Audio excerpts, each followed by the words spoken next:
말씀 보겠습니다. 에스겔서 2장 1절부터 5절입니다. 그가 내게 이르시되 인자야 내 발로 일어서라 내가 내게 말하리라 하시며 그가 내게 말씀하실 때에 그 영이 내게 임하사 나를 일으켜 내 발로 세우시기로 내가 그 말씀하시는 자의 소리를 들으니 내게 이르시되 인자야 내가 너를 이스라엘 자손 곧 패역한 백성 나를 배반하는 자에게 보내노라. 그들과 그 조상들이 내게 범죄하여 오늘까지 이르렀나니 이 자손은 얼굴이 뻔뻔하고 마음이 굳은 자니라. 내가 너를 그들에게 보내노니 너는 그들에게 이르기를 주 여호와의 말씀이 이러하시다 하라. 그들은 패역한 족속이라. 그들이 듣든지 아니 듣든지 그들 가운데 선지자가 있음을 알지니라. 아멘. 예, 오늘부터 몇 주 동안 우리 에스겔서 말씀을 함께 읽고 또 배우는 시간을 가지려고 합니다. 오늘은 첫 번째 시간입니다. 서론격이라고도 할 수 있고 에스겔이 어떻게 하나님으로부터 예언자로서의 사명을 받게 되었는지를 함께 살펴보는 시간을 가지려고 합니다.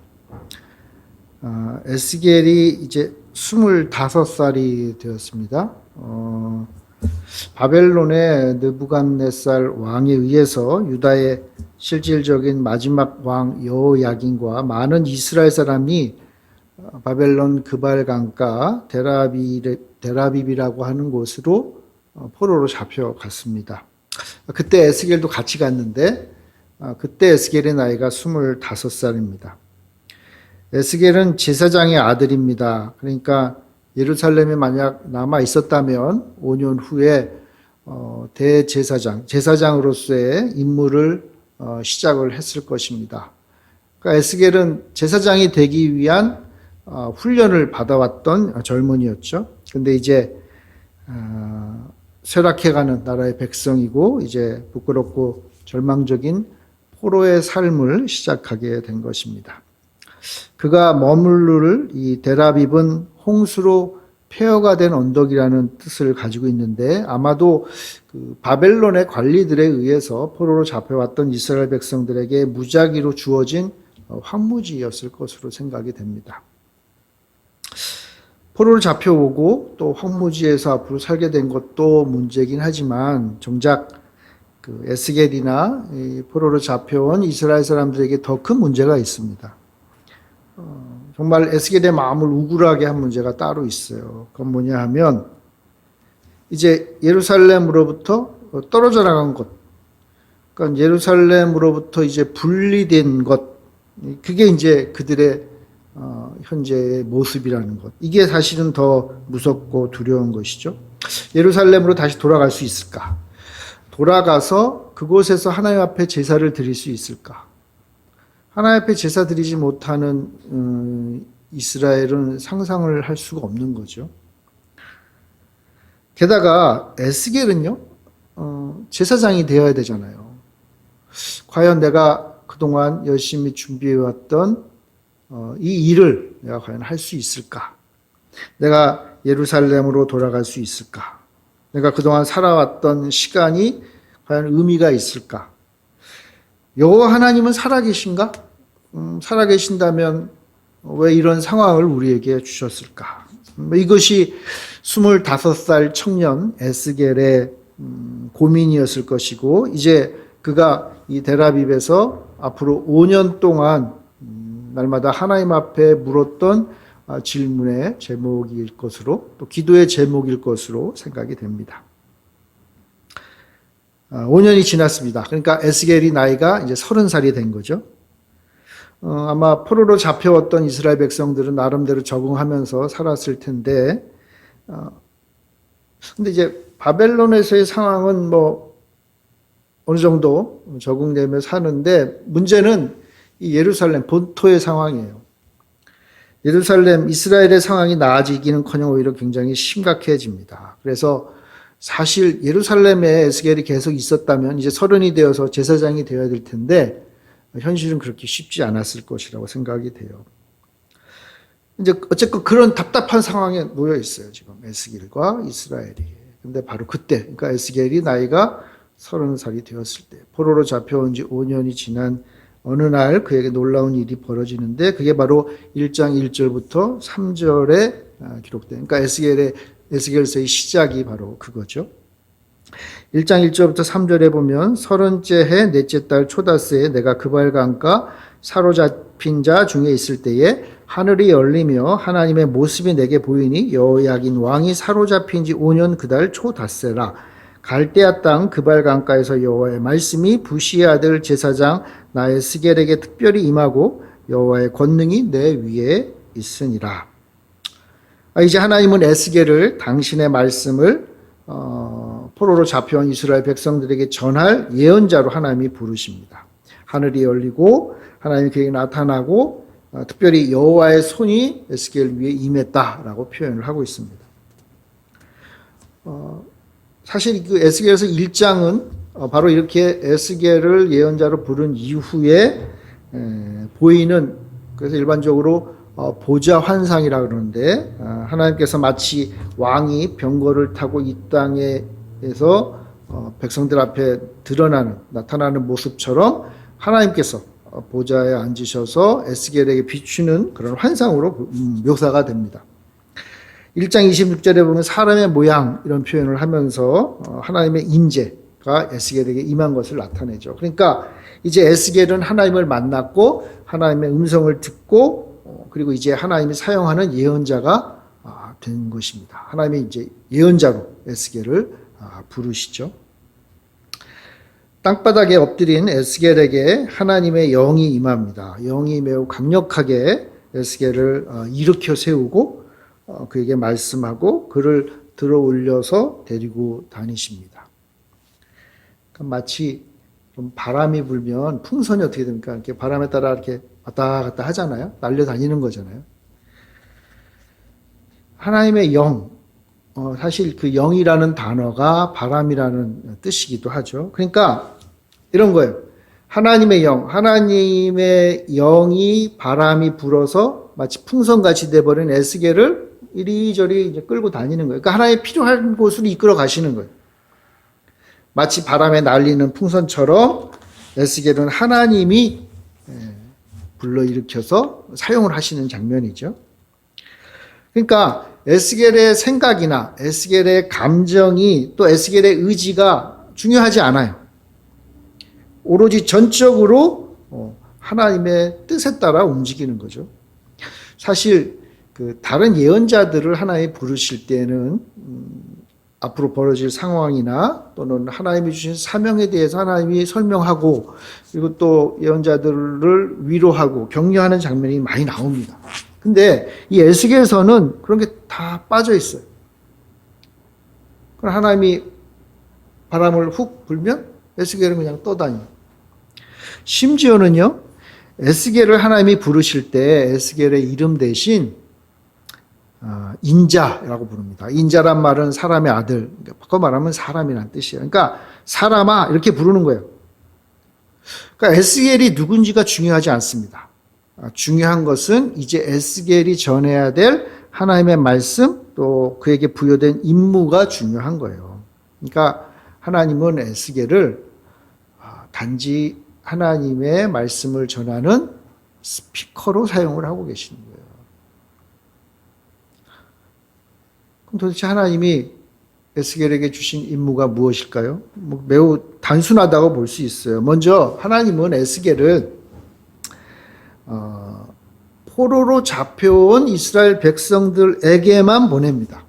3장 6절에 보면 하나님은 에스겔을 다른 언어를 사용하는 이방인에게 보내지 않았다라고 말씀하세요.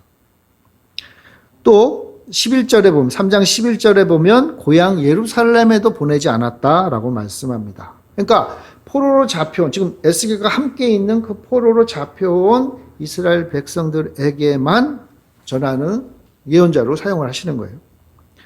자, 그런데 이들은 누굽니까? 에스겔 주변에 있는 함께 포로로 잡혀온 이스라엘 백성들. 근데 이들에 대해서요, 하나님은 이들이 패역한 백성이다. 배신자다. 특별히 얼굴이, 그러니까 이마인데 얼굴이 뻔뻔하고 마음이 굳은 자다라고 표현을 합니다. 바로 이들에게 하나님이 에스겔을 보내죠. 2장 4절에 이 자손은 얼굴이 뻔뻔하고 마음이 굳은 자니라. 내가 너를 그들에게 보내노니 너는 그들에게 이르기를 주 여호와의 말씀이 이러하시다 하라. 그러니까 이 사람들에게, 이렇게 뻔뻔한 사람들에게, 굳은 자들에게 이제 에스겔이 하나님의 말씀을 전해야 되는 거죠. 자, 그런데 전해야 될 하나님의 말씀의 대상을 알았는데 그럼 그들에게 전할 내용이 뭐냐 하는 거죠. 내용. 그 내용은 바로 그것도 굉장히 단순해요. 뭐냐면 이스라엘은 배신자다. 배신자다. 그럼 배신자는 어떻게 됩니까? 배신자는 심판받죠. 심판받는 거예요. 그러니까 그 외에는 아무것도 없어요. 그러니까 에스겔의 입에서 나가야 될 메시지는 이거예요. 이스라엘 너희는 배신자고 그러므로 심판받을 것이다. 에스겔의 입에서 나와야 될 게 이거예요. 에스겔의 입에서.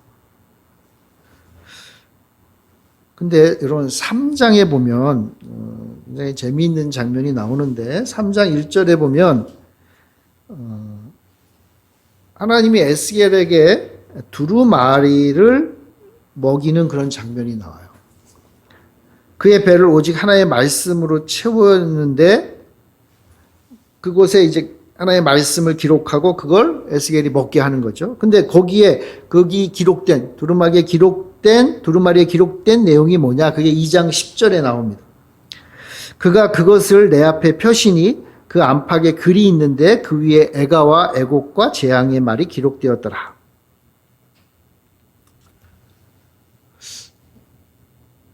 그러니까 안 좋은 것들이 기록된 거죠. 그걸 이제 전해야 되니까 재밌는 게요. 8절에 보면 하나님이 에스겔에게 이런 말씀하세요. 너는 패역하지 말고 내가 내게 주는 것을 먹으라. 패역하지 말고, 그러니까 이 백성들처럼 패역하지 말고 에스겔 너는 내가 내게 주는 이 말씀을 먹어라. 하나님이 에스겔 역시 이스라엘 백성들처럼 패역할 것을 걱정하셨을까요? 그럴 수도 있다고 생각이 들어요. 왜냐하면 좋은 게 아니니까. 에스겔이 그걸 먹고 싶어 할 리가 없어요. 그럼에도 불구하고 이것을 먹어야 돼. 먹어야 돼. 사실 에스겔은 제사장이잖아요. 그러니까 부정한 것을 먹으면 안 되거든요. 여러분 한번 생각해 보세요. 부정과 재앙과 애국의 말이 기록된 것은 부정한 거잖아요. 그러니까 먹으면 안 되는 거예요. 그러니까 거부한 거죠. 나 이거 못 먹겠습니다. 그러니까 하나님이 강제로 먹이시는 거예요. 어떻게 보면. 입 벌려라. 그리고 하나님이 먹이시죠. 놀랍게도 이 두루마리는 입에서 달기가 꿀 같았다라고 얘기를 합니다. 당시에 바벨론에서는 에스겔이 활동을 했고 예루살렘에는 예레미야가 활동했어요. 근데 그 예레미야도 이런 고백을 합니다. 예레미야 15장 16절에 보면 만군의 하나님 여호와시여 나는 주의 이름으로 일컬음을 받는 자라 내가 주의 말씀을 얻어 먹었사오니 주의 말씀은 내게 기쁨과 내 마음의 즐거움이오나. 즐거움이었어요. 즐거움. 하나님의 말씀을 먹으니까 즐거웠다는 거예요. 그것이 내게 기쁨과 즐거움이 되었다. 에스겔도 먹어보니까 좋았어요. 근데 하나님의 그 예언자가 전한 말씀이 모든 이에게 단 것은 아니죠. 그러니까 왜냐하면 그것은 1차적으로는 애가와 애곡과 재앙의 말이니까. 또 그것을 전하는 예언자라고 해서 기쁨을 누리는 것도 아니에요. 정반대의 상황도 나오는 것이죠. 그러니까 다만 이 달다는 것은 그것이 하나님의 말씀이고 그게 예언자에게는 양식이라는 거예요. 그러니까 예언자가 그것을 좋아하든 싫어하든 먹어야 될 것이에요. 먹어야 될 것. 먹고 그것을 이제 전해야 되는 거예요. 에스겔도 마찬가지. 그러니까 에스겔이 패역한 백성들처럼 하나의 말씀을 거부해서는 안 된다는 의미가 담겨져 있는 거예요. 에스겔은 그것을 먹고 그것을 백성들에게 전해야 되는 것입니다. 에스겔은 이제 자신이 먹은 하나의 말씀을 그의 주변 이스라엘 백성들, 포로로 잡혀온 자들에게 전해야 됩니다. 근데 그 상황이 어떨까요? 2장 6절에 보면 이런 말씀이 있습니다. 인자야, 너는 비록 가시와 찔레와 함께 있으며 전갈 가운데 거주할지라도 그들을 두려워하지 말고 그들의 말을 두려워하지 말지어다. 그들은 패역한 족속이라도 그 말을 두려워하지 말며 그 얼굴을 무서워하지 말지어다.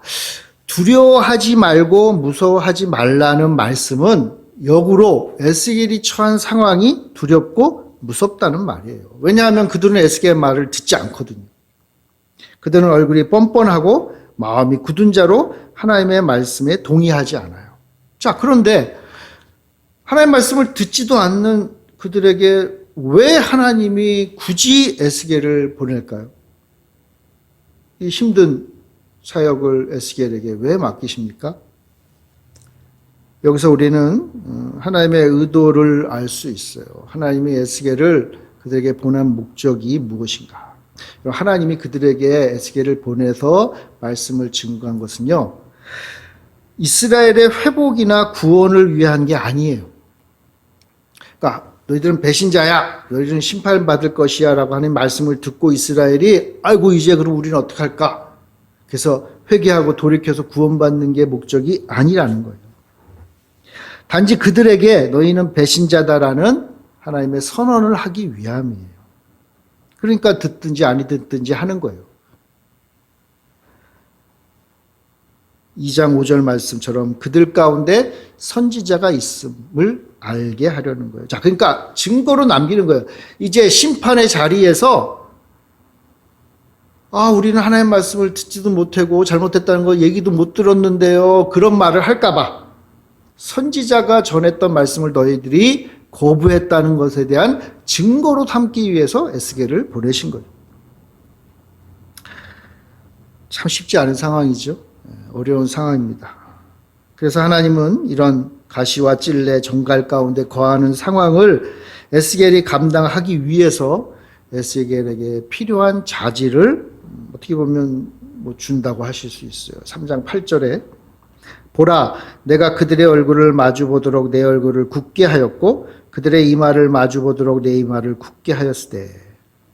자, 보세요.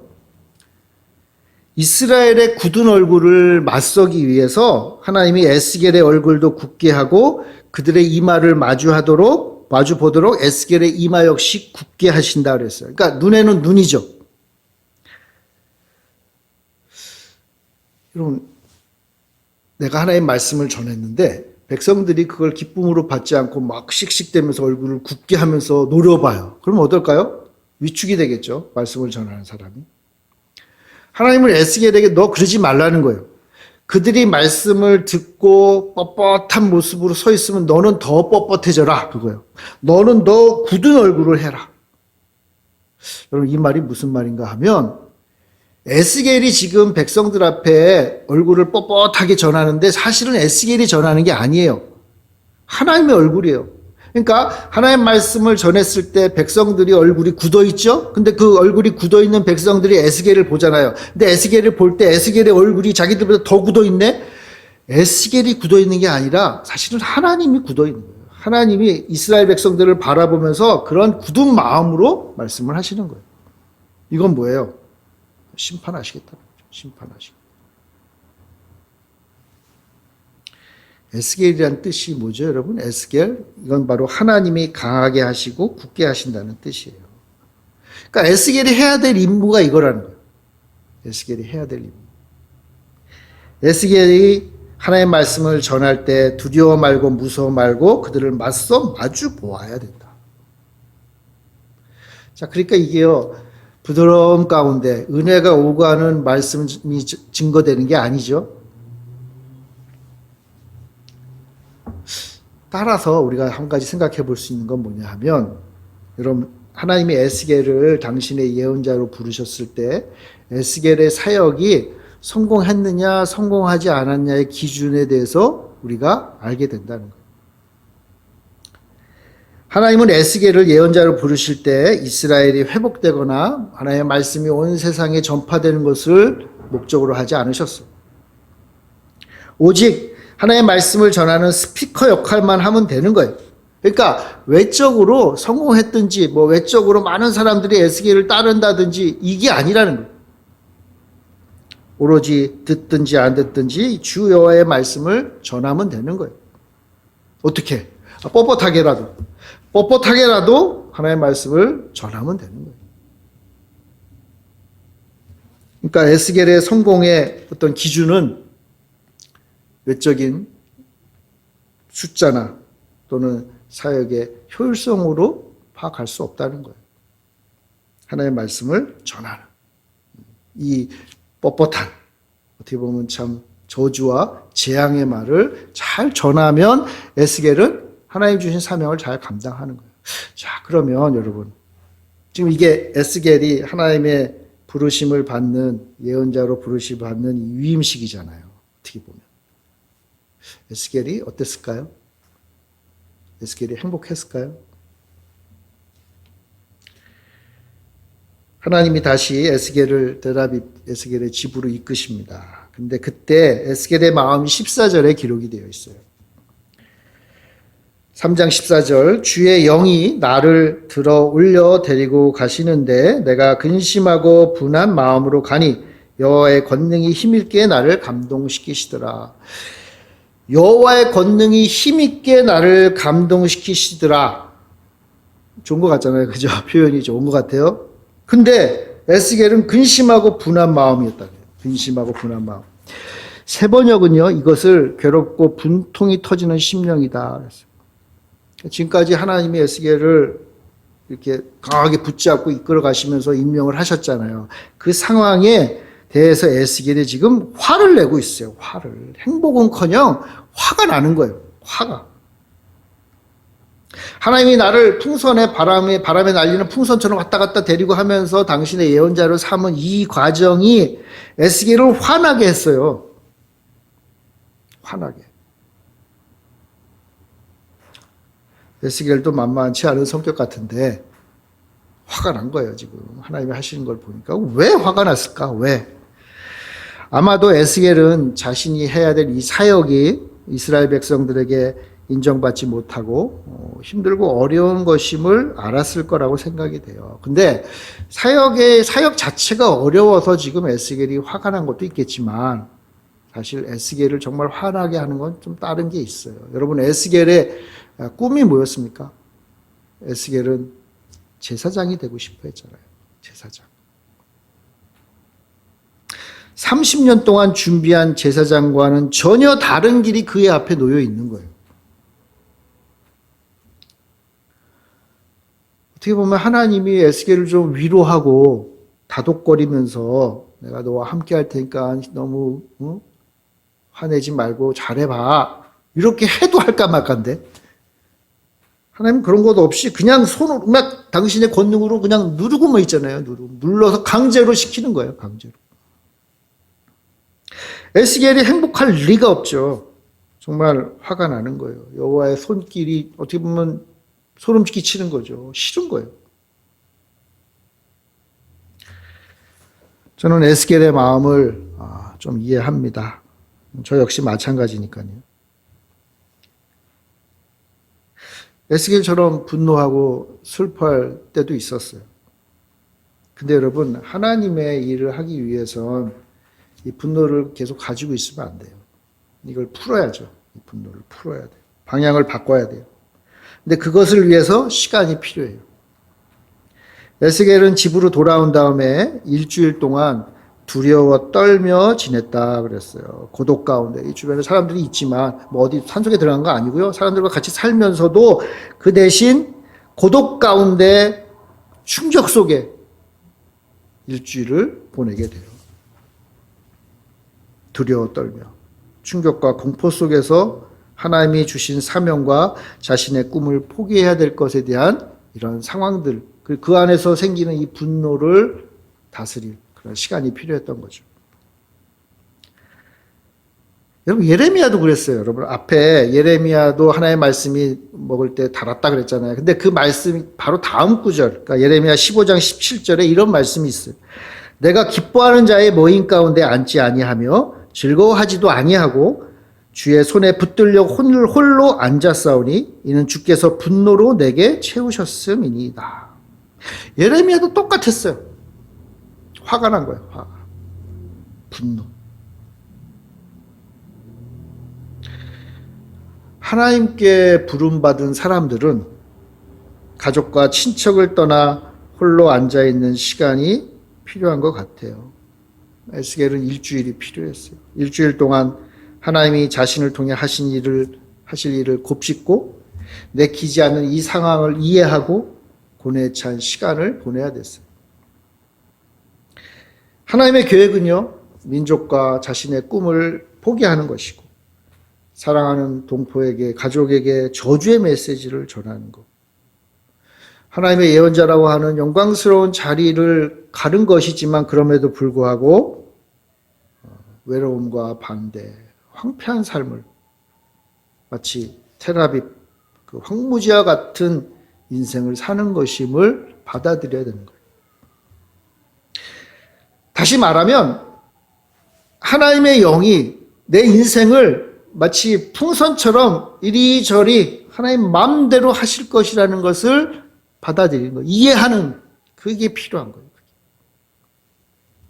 내 생각은 사라지고 바람에 밀려 다니는 풍선이 되는구나라는 것을 깨닫는 시간이 필요했던 거예요.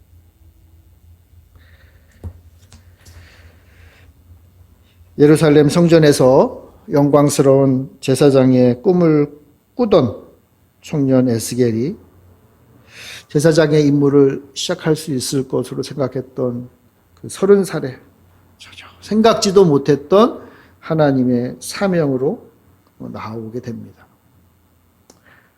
이제는 포로된 백성 가운데 너희들은 배신자다, 너희들은 심판받을 것이다 라는 말씀을 전하며 살아야 되는 거예요. 그래서 지금 에스겔이 30이잖아요. 앞으로 6년 동안 36살이 될 때까지 그 6년 동안 이 말씀을 전하며 살게 돼요. 예언자로서의 삶을 살게 돼요. 그리고 그가 36살이 되는 해, 그 해에 예루살렘 성이 무너지게 됩니다. 그러니까 예루살렘 성이 무너지기 전까지, 그의 나이가 36이 되기 전까지 이 6년 동안 이제 사역이 시작되는데 그 사역이 바로 오늘 우리가 살핀 그 말씀의 사역입니다. 바람이 불어 그를 떠오르게 했습니다. 그리고 그 바람이 그를 데리고 다닙니다. 에스겔은 이제 바람에 날리는 풍선이 되었습니다. 이제 그 풍선이 된 에스겔의 삶, 하나님의 말씀을 전하는 예언자로서의 에스겔을 또 앞으로 계속 함께 살피고 그 가운데 역사하시는 하나님의 일들을 바라보는 우리들이 되기를 바랍니다. 우리 기도하겠습니다. 사랑의 주님, 에스겔을 사랑하시고 그를 당신의 예언자로 부르시고 귀한 사명을 맡겨주신 주님, 우리 역시 주님 부르신 그 사명을 믿음으로 잘 감당케 하시고 하나님의 영에 붙잡힌 바 되어 하나님의 영에 따라 쓰임받는 그런 복된 믿음의 일꾼들 되게 하여 주시옵소서. 에스겔의 마음도 보시고 또한 우리의 마음도 주님께서 살피시며 주님 기뻐하시는 귀한 일꾼 되게 하여 주옵소서. 감사드리며 예수님의 이름으로 기도합니다. 아멘.